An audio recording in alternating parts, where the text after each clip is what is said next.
شامل دي. باتورانو کور دا د باتورانو کور دا د باتورانو کور دا د باتورانو کور ساتوي پسرو وینو دا د شهید.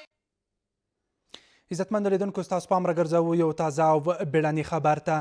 د رد ظلم انتقامي عملیاتو په دوام د ملي دفاع وزارت مسؤلین وایي د اسلامي امارت هوایي ځواکونو له لوري نن ماښام د پاکستان د پوځي رژیم یو مهم نظامي مرکز چې د حمزه په نوم یادیږي د اسلام آباد د فیض آباد په سیمه کې هدف وګرځول شو.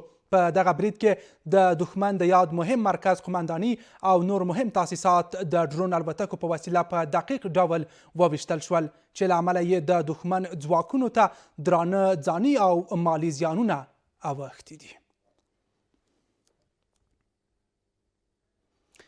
عزتمندو لیدونکو یو ځل بیا هم ستاسو پام راګرځوو همدې تازه او بیړني خبر ته.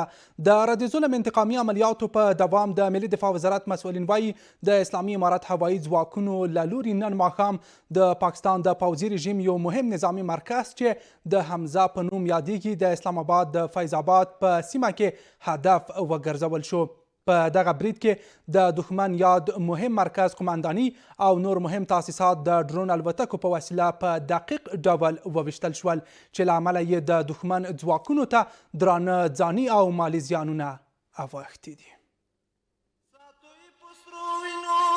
شهیدانو کور دا د باتورانو کور دا د باتورانو کور دا د باتورانو کور دا د باتورانو کور ساتوي پسرو وینو دا